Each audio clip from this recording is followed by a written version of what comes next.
Kasih dalam nama Yesus. Semua kemiskinan, kegagalan sudah di sana, saudaraku, sudah di sana. Saudara, penyakit. Kenapa? Karena sebelum Yesus disalib, dia dicambuk oleh saudara Romawi. Saudara lihat dalam film The Passion of Christ, dia diikat pada tonggak. Lalu tentara Romawi yang kejam membuka jubahnya dan mulai mencambuk dengan cambukan yang kuat. Kejam. Serdadu Romawi terkenal kejam. Tidak ada belas kasihan, sudah rusak hatinya. Terlebih dahulu dia olok-olokkan, kau raja orang Yahudi. Raja orang Yahudi begini lemah. Inilah mahkotamu. Dia kasih mahkota duri, jeblek. Darah mengalir. Saudaraku, saya sudah pernah melihat kayu yang berduri itu, saudara. Ditunjukkan inilah kayu duri. Saudaraku, saya coba mematahkan. Yang kecil saya patahkan. Nggak bisa. Keras sekali, lengket sekali kebatannya, saudara. Mesti pakai gunting yang tajam baru bisa, saudara. Dan saudaraku, durinya bisa sebesar jari kelingking saya. Dan panjangnya lebih sepanjang telunjuk saya. Saudara. Itulah dipukulkan saudaraku kiri kanan dengan bambu kepada kepala Tuhan Yesus mengalir darah. Saudara.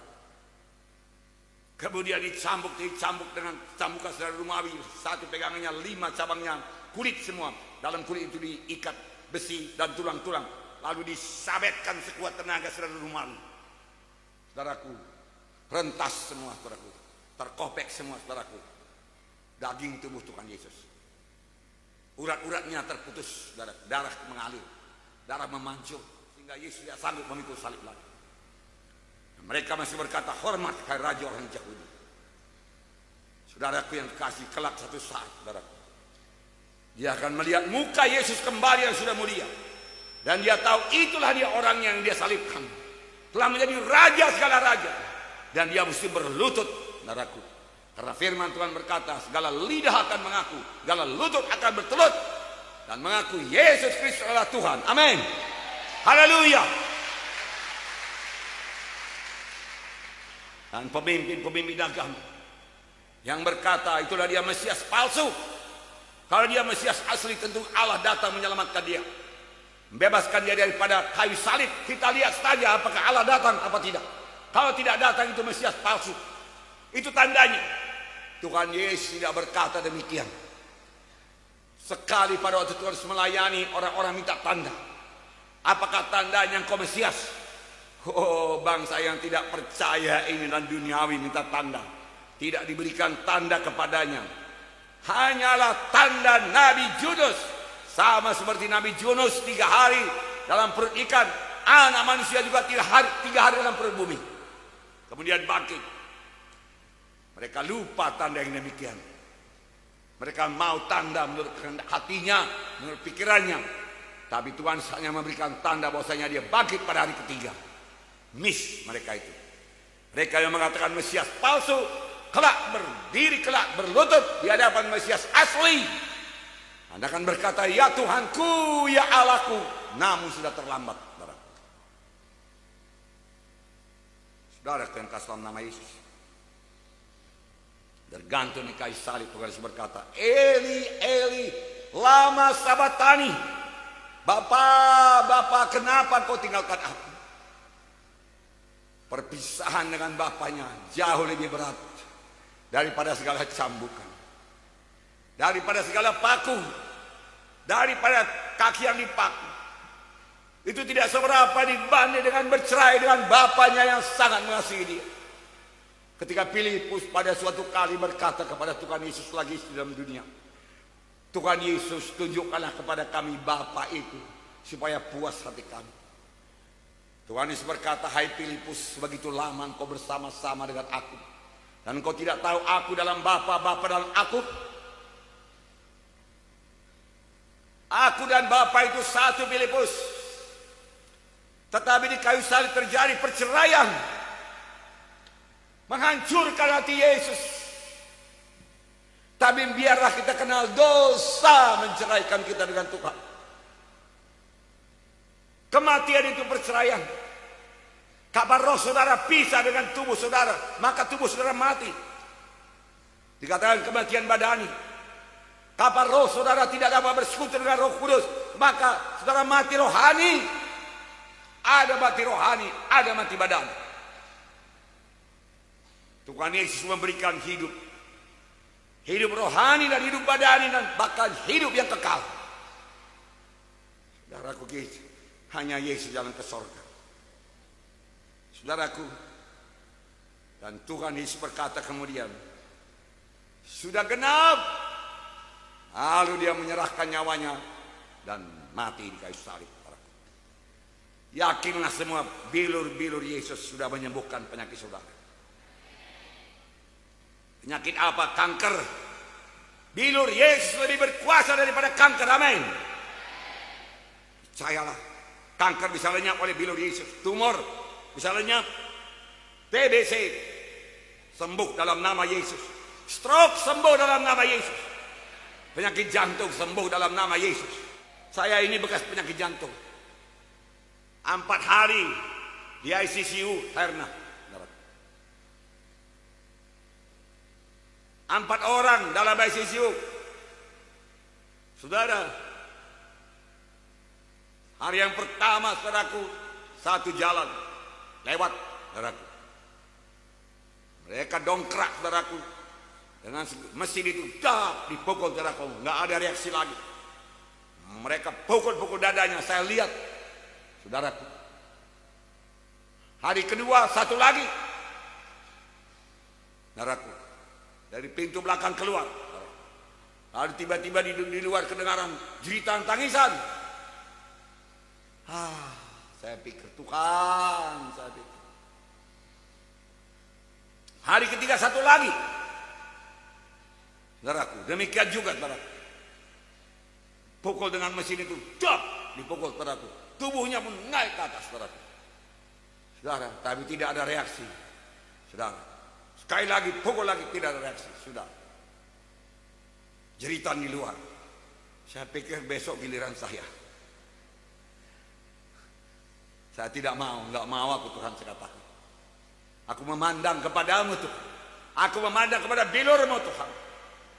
Okelah obat ini semua, namun kelihatannya tidak begitu mampu Tuhan. Tapi bilurmu mengalir, Roh Kudus mengalir, saya katakan. Roh Kudus menghidupkan tubuh-tubuh yang fana. Organ-organ tubuhku berfungsi Tuhan, saya katakan. Saudara yang kasih dalam nama Yesus. Pada waktu itu sebelum saya masuk rumah sakit memang sudah beberapa lama sakit jantung. Saya tidak bisa bicara kuat seperti ini. Jantung saya terus. Kalau saya bicara kuat. Saudara yang pernah mengalami sudah tahu. Menderita. Saudaraku. Jangan terkejut. Saudaraku naik mobil kalau tiba-tiba direm, waduh, menderita. Aduh. Tapi Tuhan sembuhkan. Saya tidak makan obat jantung apapun lagi. Bilur Yesus. Saya tidak berkata jangan berobat. Silahkan berobat. Haleluya. Karena Tuhan juga menyembuhkan melalui obat. Saudara. Nah, ginjal. Saudara.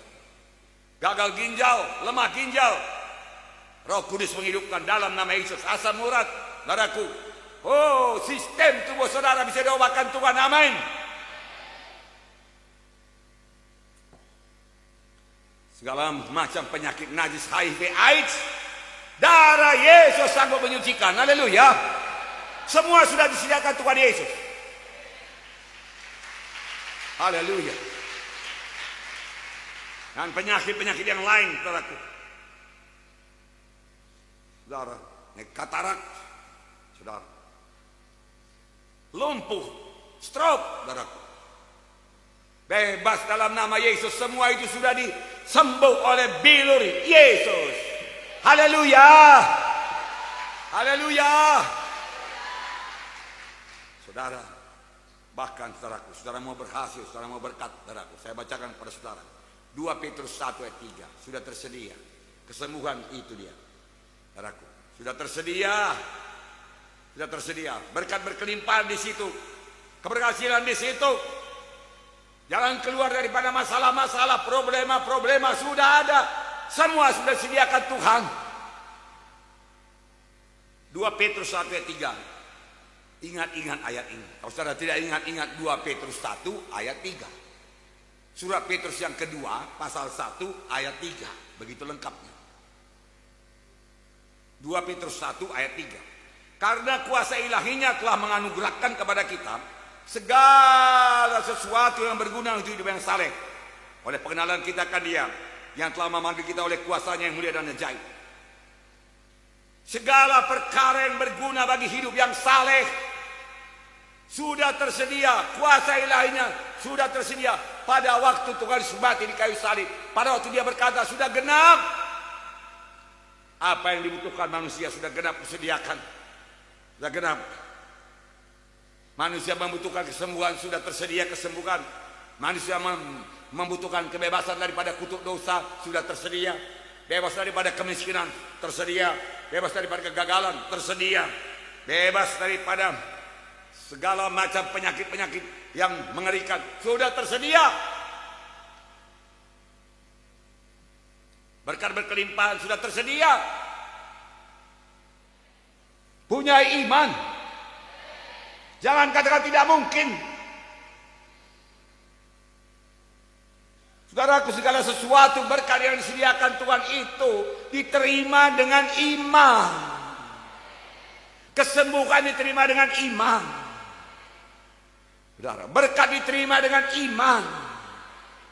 Iman itu melihat seolah-olah sudah menerima, walaupun belum menerima, belum menjadi kenyataan. Itu iman. Firman Tuhan berkata tanpa iman mustahil. Harus punya iman. Orang yang bimbang itu seumpama ombak laut tiup angin sana kemari. Jangan berharap dapat apa-apa daripada Tuhan.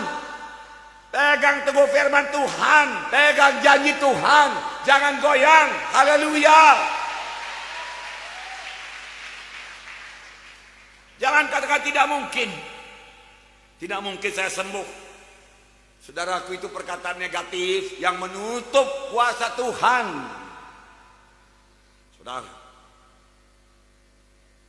dari mana datangnya iman? Dari beginilah mendengarkan firman Tuhan. Iman datang daripada berita. Berita yang diurapi Roh Kudus. Bukan berita yang mati. Maka iman timbul. Yang mendengarnya berkata bisa. Oh, begitu rupanya. Yesus hidup. Yesus menepati janjinya. Saudaraku, firman Tuhan bilangan 23:19 berkata Allah bukanlah manusia sehingga Ia berdusta. Bukan anak manusia sehingga Ia menyesal.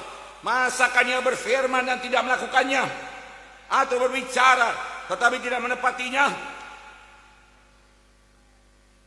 Allah bukanlah manusia sehingga Ia berdusta. Bukan anak manusia sehingga Ia menyesal. Masakan Dia berfirman dan tidak melakukannya, atau berbicara dan tidak menepatinya? Percayakah saudara? Allah bukan manusia. Dia Allah. Ucapkan apa yang saya ucapkan. Allah bukanlah manusia sehingga Ia berdusta. Bukan anak manusia sehingga Ia menyesal. Masakan Dia berfirman dan tidak melakukannya, atau berbicara dan tidak menepatinya? Pasti Dia tepat. Haleluya. Tepuk tangan, haleluya.